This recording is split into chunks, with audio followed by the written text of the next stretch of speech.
Good day everyone, I am Katrina Marie Bagtas together with Micaela Nava from BSME 4B. This video is a quick recap lang ng discussion about keys and couplings kasi na-discuss naman na to last sem sa Machine Design 1. So, konting review lang ng formula, then sagutin natin yung problem set. Let's start. This chapter focuses on keys and splines, which are critical components for transmitting torque between rotating machine parts. Keys are inserted between a shaft and hub to prevent relative rotation. Various types include square, feather, givehead, saddle, woodruff, and tangent keys, each suited for specific application. Splines are permanent keys made as part of the shaft and engaged with matching grooves in the hub. The chapter also includes key stress formula, compressive and shearing, as well as the equation for torque transmitted and key dimension when the shaft and key are made of the same material. The formula for key are compressive stress of key is equal to 2 times force all over height times length, or equal to 4 times torque all over height times length times diameter. For shearing stress of key is equal to force all over width times length, or equal to 2 times torque all over width times length times diameter. For key dimension for the same material of key and shaft, width is equal to diameter all over 4 and length is equal to 1.2 times diameter. The formula of splines. Splines is equal to force all over width times length times number of spline is equal to 2 times torque all over width times length times diameter times number of spline. For compressive stress of key is equal to force all over area times number of spline, or equal to torque times height times length times mean radius times number of spline. For total torque transmitted is equal to force times mean radius. For torque capacity is equal to 1.1 times torque times number of spline. Proceed naman tayo sa coupling. A coupling is a mechanical device that connects two shafts together. Its main job is to transmit power and torque from one shaft to another. Nakatulong din yung coupling sa pag-align ng shaft and pag-absorb ng ibang types of misalignment or vibration. Let's break down the main types of couplings. First is yung pinaka-common, flange coupling. This type has two flanges, one attached to each shaft. They're joined together using bolts. It's a rigid type of coupling, best for shafts that are perfectly aligned. Next naman is compression coupling. This uses split cones and bolts to create a wedging effect which grip the shaft tightly. Next is flexible coupling, perfect for shafts that aren't perfectly lined up. It handles both lateral and angular misalignment, helping to reduce stress on shafts and machinery. Next is Oldham coupling.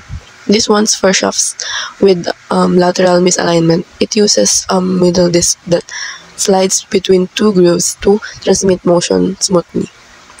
Last is the universal or hooks coupling. This connects shafts that meet at an angle.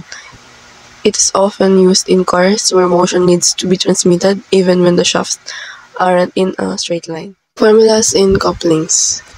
Una na dito syempre yung power. P is equals to 2 pi Tm. Next, yung total load transmitted on bolts. F is equals to 2 times torque over bolt circle diameter, or kapag radius naman yung given, T over bolt circle radius. Next, yung FB or transmitted force per bolt. FB equals total load all over number of bolts. Shearing of the bolts. SSB equals 8 times torque over pi times bolt circle diameter times bolt diameter squared times number of bolts. Equals din siya sa 4 times transmitted force per bolt over pi times bolt diameter squared. Compression between bolt and the flange, or SCB. SCB is equal to 2 times torque over bolt circle diameter times bolt diameter times number of bolt times thickness ng flange. So din siya sa force per bolt over thickness ng flange times bolt diameter. Next is punching shear on hub. SS is equal to twice of the torque over pi times hub diameter squared times thickness ng flange. Problem number 1. A kid sprocket delivers a torque of 778.8 Nm through the shaft of 55 mm outside diameter.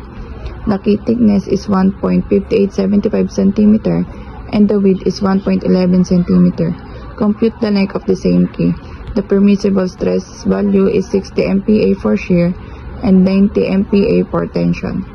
The given values are: torque is equal to 778.8 Nm, diameter is equal to 54 mm, thickness is equal to 1.5875 cm, width is equal to 1.11 cm, shearing stress is equal to 60 MPa, tension is equal to 90 MPa, and the required value is length of the same key.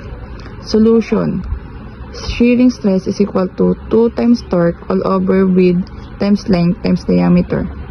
In solving length, 2 times torque all over shearing stress times width times diameter.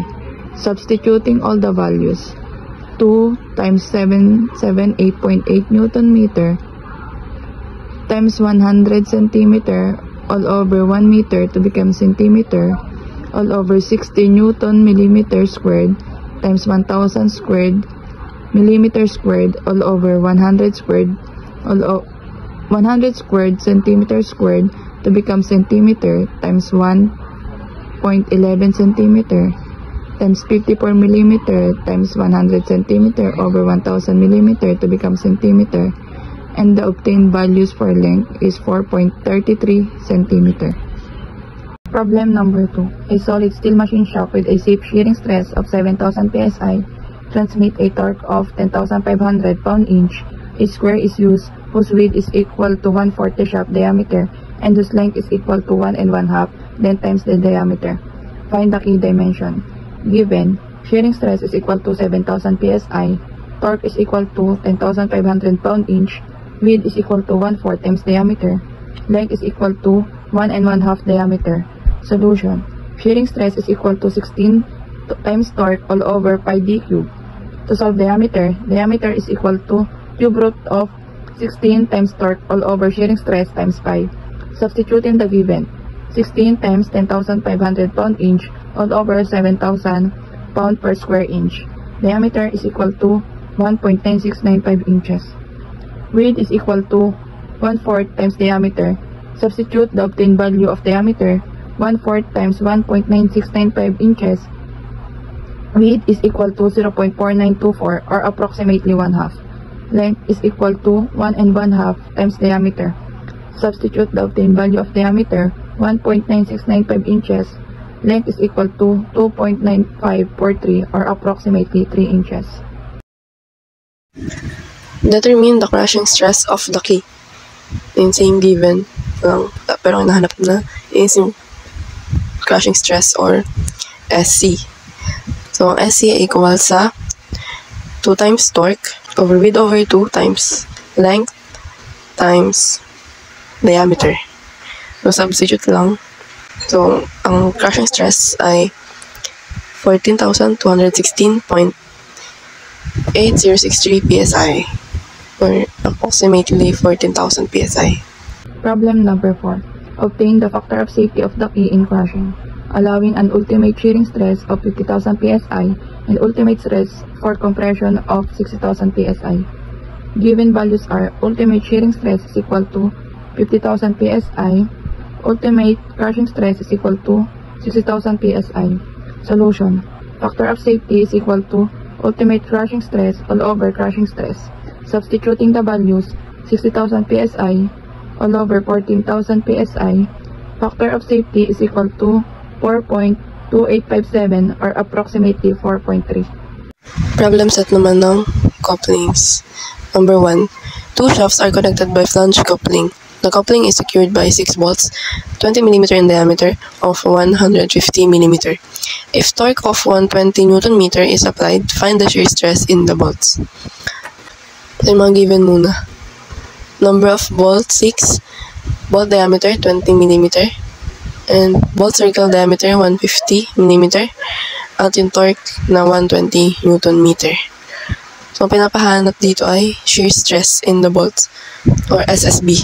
Para sa solution, SSB equals A times T over pi times bolt circle diameter times bolt diameter squared times number of bolts. Direct substitution lang to. 8 times yung torque na 120 Newton meter. Gawin lang natin Newton millimeter para maging MPa over pi times 150 millimeter times 20 millimeter squared times 6. Magiging sagot ay 0.8488 or 0.85 MPa. Number 2. A turbine is connected to a generator by means of flange coupling that has a bolt circle diameter of 500 mm. The generator output is 40 megawatts, 3,600 RPM, and 90% efficiency. If there are 16 bolts, determine the force acting on each bolt. So, mag-given ulit yung 500 mm na bolt circle diameter. Next, yung generator output or power output, 14 megawatts. Given din yung N na 3,600 RPM. Yung 90% na efficiency at yung number of bolts na 16. Yung pinapahanap ay force acting on each bolt or FB. So, ang formula ng FB ay F or total load over number of bolt. So, wala pa tayong F. Yung F ay equal sa twice of the torque over bolt circle diameter. Wala tayong torque. So, makuha natin siya sa 2 pi Tn. So, maging F equals 2 times E over 2 pi N. Pero kailangan natin na power dito ay input all over bolt circle diameter. So, wala tayong given na power input. Pero may efficiency at power output. Ang efficiency ay equal sa output over input. So, ang power input ay equal sa output over efficiency. Substitute lang. So, 40 megawatts convert lang sa kilowatts. So, magiging 40,000 kilowatts over 0.9. So, ang power input ay 44,444.4444 kilowatts. Makuha na natin yung total load. So, substitute lang. Ang makuha natin sagot ay 471.5702 kilonewton. So, makuha na natin yung force acting on each bolt. Since meron na tayong F. F over number of bolts. Yung F natin ay 471.5702 kilonewton over number of bolts na 16. So, ang FB natin ay 29.4731 kilonewton or approximately 29.47 kilonewton. Letter B. Number 3. A flange bolt coupling is to be designed using 25 mm diameter bolts at a distance of 152 mm from the center of the shaft. Allowable stress on the bolt is 103 megapascal. If the shaft is to transmit 5,800 horsepower at a speed of 1,200 RPM, how many bolts are needed in the connection? So, mga given. Bolt diameter, 25 mm, 152 mm, bolt circle radius. Yung allowable stress, or SSB, na 103 megapascal. Then yung power, na 5,800 horsepower. At yung speed na 1,200 RPM. So, hinahanap naman is number of bolts, or NB. Solution, since meron tayong allowable stress, or SSB, doon natin makukuha yung number of bolts. So, ang formula niya ay SSB equals A times torque over pi times bolt circle diameter times bolt diameter squared times number of bolt. So, derive lang natin para makuha yung number of volt. So, number of volt equals A times torque over pi times bolt circle diameter times bolt diameter squared times SSB, o yung allowable stress on the bolt. So, wala pa tayong torque. Given naman yung power, so makakuha natin siya sa torque equals power over 2 pi n. Substitute lang. Torque is equal 1,800 HP. So, convert lang natin sa watts. Over 2 times pi times yung n na 1,200 RPM. So, convert lang sa RPS para makancel siya at maging Newton meter yung unit. So, ang sagot ay 34,431.5804 Newton meter. Masab na natin yung number of volt. Number of volt is equal to 8 times 34,431.5804 Newton meter.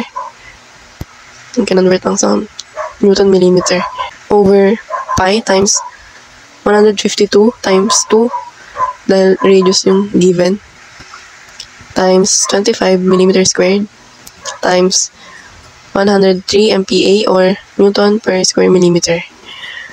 So, ang magiging sagot ay 4.4803 or approximately 5. Number 4.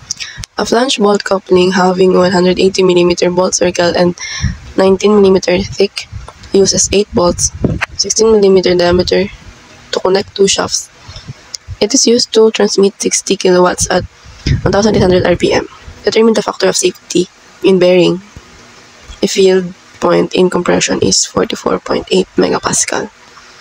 So, mga given 180 mm ng bolt circle diameter, yung thickness na 19 mm, then yung number of bolt 8, bolt diameter na 16 mm, power 60 kilowatts, speed na 1,800 RPM, at yung yield point in compression 44.8 megapascal. Ang required value ay factor of safety.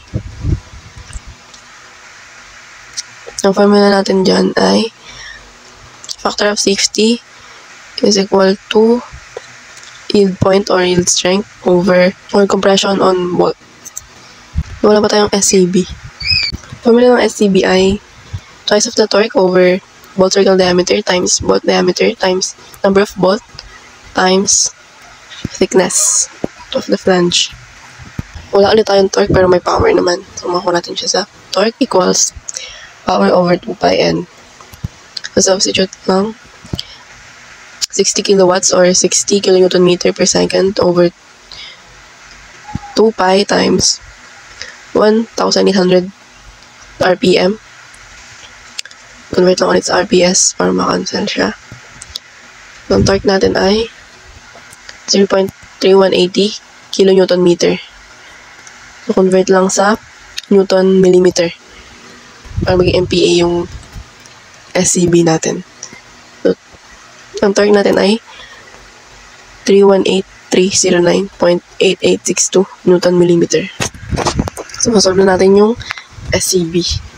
So, SCB is equals to 2 times 318,309.8862 Newton millimeter over 180 millimeter times 16 millimeter times 8 times 19 millimeter.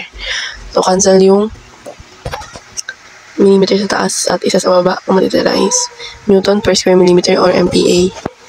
Ang SCB natin ay 1.4543 MPa. So, masasolve na natin ngayon yung factor of safety. Fs equals to 44.8 megapascal over 1.4543 megapascal. So, ang sagot ay 30.8052 or 30.8. Ayun lang. That's all. Thank you.